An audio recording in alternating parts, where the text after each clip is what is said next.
what I've just come across here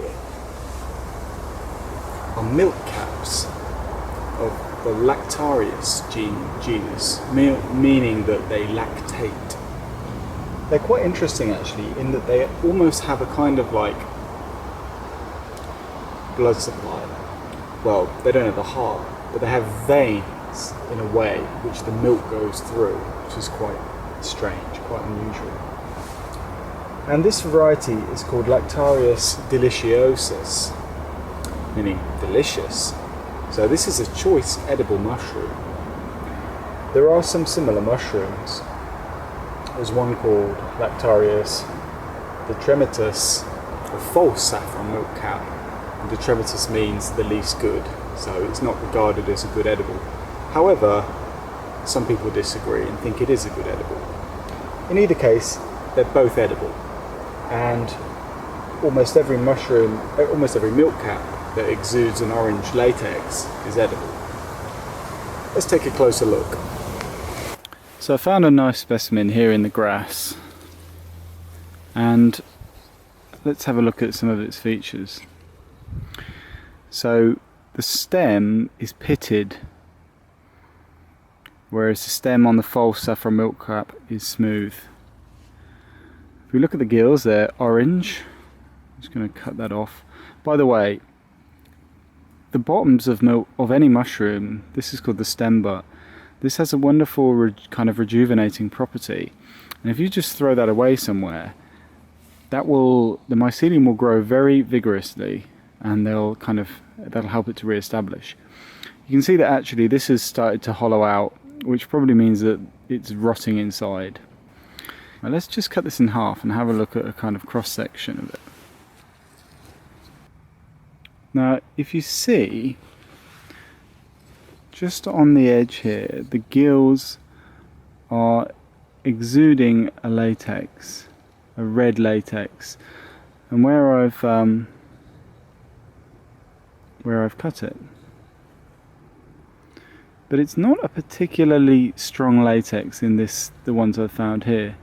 You can see it here as well. Sometimes you'll find these and the latex will be much stronger. I managed to find a slightly better specimen, a slightly newer one, so let's take a look at that.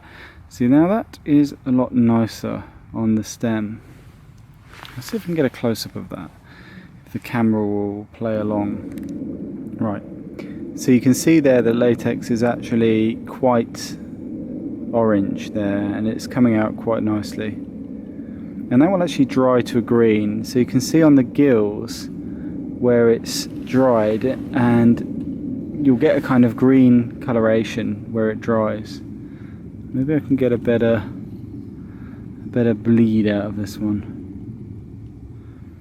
No, not really.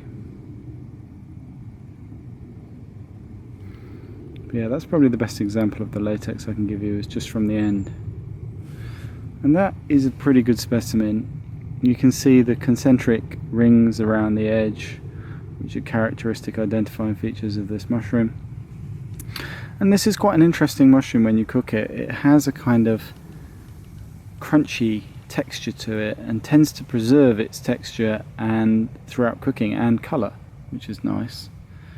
So you might liken it to carrot or something like that. So I'm going to take that one actually for the table. Colour go green with age. So the orange latex also turns green with age. And if you look at the backdrop, what we have is kind of pine type trees. I'm a couple of miles away from the last area that had trees like this. I wonder what's under them. Yep, you guessed it. Lactarius deliciousus. There we go. What a nice specimen, and you can see the latex that it's exuding going all over my hands. They tend to get maggots up the stem, which can be slightly annoying. But if you clear that out, then as long as the flesh is intact, then it will still make a good edible. So this is a funny thing when people buy dried mushrooms from the supermarket. You know, the people are not going to look and be like, oh, that one's got maggots in, that one's all eaten. They're just going to pick all of them and dry them, because you can't tell once they're dried. There you go, there's another saffron milkcap, and there's quite a few of them around here. So I'm going to preserve these mushrooms by drying them, and so they need to be cut up first. I just wanted to illustrate the inside of this mushroom. So what's being illustrated here is that although earlier I said that maggots can kind of infest the stem in older specimens is actually usually hollow. So you can see in these very good quality specimens that the stem is hollow. It's only in very small, very young specimens that the stem is not hollow. So if you do get maggots, they tend to have got into that hollow stem, and they'll be sort of eating into the stem from the inside out. To show you, this is the next day, and that's the latex. The orange latex is dried to a green. And here's a few more shots of this green latex. And we're going to end the video here, and I hope that was at least marginally informative, and I'll see you next time.